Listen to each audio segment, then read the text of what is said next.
رمضان کا جو روزہ ہے یہ صرف بھوکا رہ لینے کا نام نہیں ہے. صرف 2-3 باتیں میں آپ کے سامنے عرض کروں. اگر آپ چاہتے ہو نا روحانیت نصیب ہوا ہے, آپ کی عبادتیں قبول ہوئے ہیں, سب سے پہلی بات اپنی نظر کی حفاظت کرنا.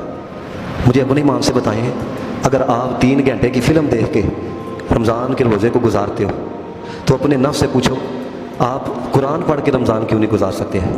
میرا آپ سب سے سوال ہے, کتنے کو لوگ ہیں اتنے رمضان آئے ہیں جنہوں نے پورے قرآن کی تلاوت کی ہو؟ قرآن ہے, یہ رب کا کلام ہے, یہ تو وہ ہے.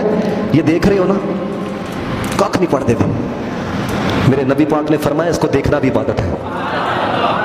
یہ دیکھ رہے ہو صرف ہے, وہ جو تم دیکھ رہے ہو, وہ جس کو دیکھ کے تم روزہ گزار رہے ہو, مجھے بتائیں نئی ننگی لڑکیاں تھیں, نئی غیر عورتیں آتی جن کو دیکھ کے تم یہ دیکھو آپ 3 گھنٹے دیکھ رہے ہو, کاکھ نہیں لبڑا, بلکہ آپ کے دامن کے اندر گناہ اکٹھے ہو رہے ہیں. وہ یہ ہے نہیں پڑھنا تھا, اس کو دیکھو, اس کو دیکھو, خدا کی قسم یہ وہ کلام ہے, اس کو دیکھنا بھی تمہارے دل کے اندر نور پیدا کرے گا.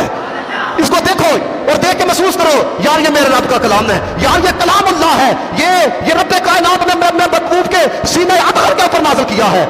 اور مجھے ایک بات یاد آئی, ایک شخص تھا دنیا سے چلا گیا تو قبر کھودنے والے نا قبر کھود رہے تھے, انہیں ایک قبر کھودی تو قبر کے اندر نور بہت تھا.